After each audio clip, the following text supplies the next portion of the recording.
Jangan lupa subscribe YouTube channel Metro TV News dan nyalakan notifikasi. Instrumen investasi saham menjadi pilihan yang menarik di tahun 2021 dengan potensi kenaikan 10–15%.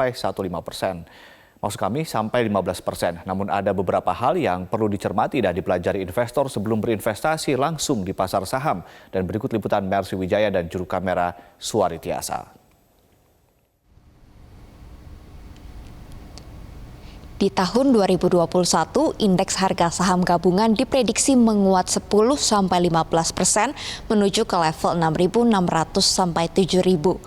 Hal inilah yang membuat investasi di pasar saham menjadi sangat menarik di tahun ini. Namun sebelum berinvestasi ada beberapa hal yang perlu diketahui dan dipelajari oleh investor pemula maupun bagi para calon investor.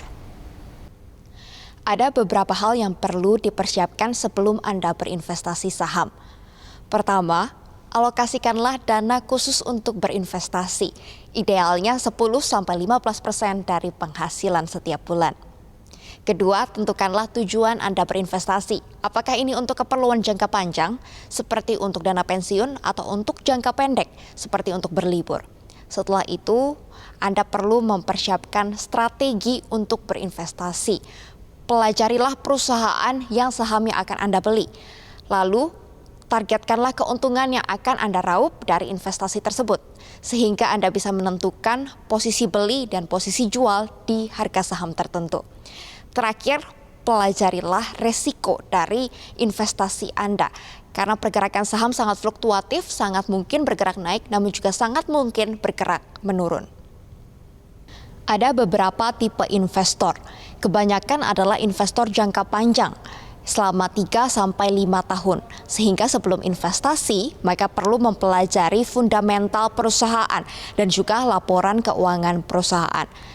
Namun ada juga investor jangka pendek atau biasa disebut sebagai trader, di mana trader ini melakukan transaksi harian atau mingguan untuk membukukan keuntungan, sehingga banyak memanfaatkan momentum pergerakan saham dan juga banyak mempelajari grafik pergerakan saham.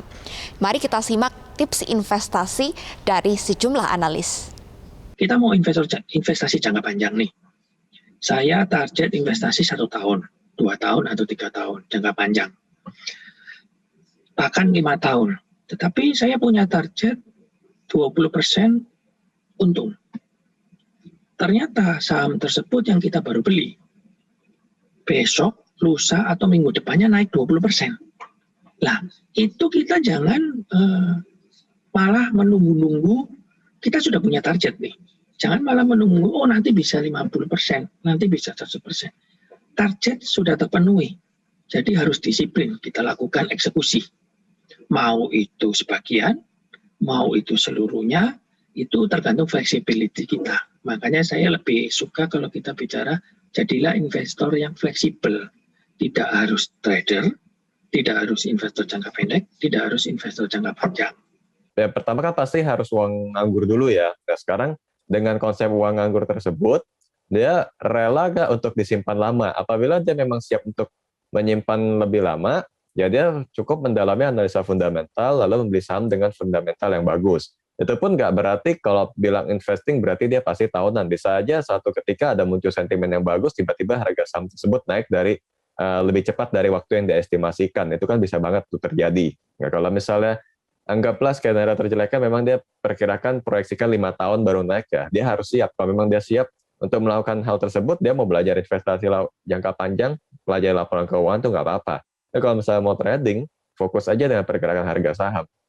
Trading itu sisi positifnya adalah di saham apapun lebih bisa karena cuma ngikutin momentum. Sedangkan kalau investasi jangka panjang kan cenderung mengutamakan aspek keamanan, yaitu harus perusahaan yang memang fundamentalnya bagus. Jadi kalau disimpan pun nggak sampai nggak tenang gitu ya, lebih aman. Ibaratnya ini perusahaan memang bisnisnya masih jalan dan lain-lainnya gitu. Ada faktor kepastiannya juga yang dibutuhkan dalam investasi jangka panjang. Warren Buffett mengatakan, never invest in a business you cannot understand. Jadi jangan berinvestasi di perusahaan yang bisnisnya tidak bisa Anda mengerti. Jadi pelajarilah terlebih dahulu sebelum Anda berinvestasi. Kelola resiko, ketahui resiko tersebut supaya Anda bisa sukses dalam berinvestasi. Demikian laporan kami dari Bursa Efek Indonesia. Saya Mercy Wijaya dengan juru kamera Suari Tiasa, Metro TV.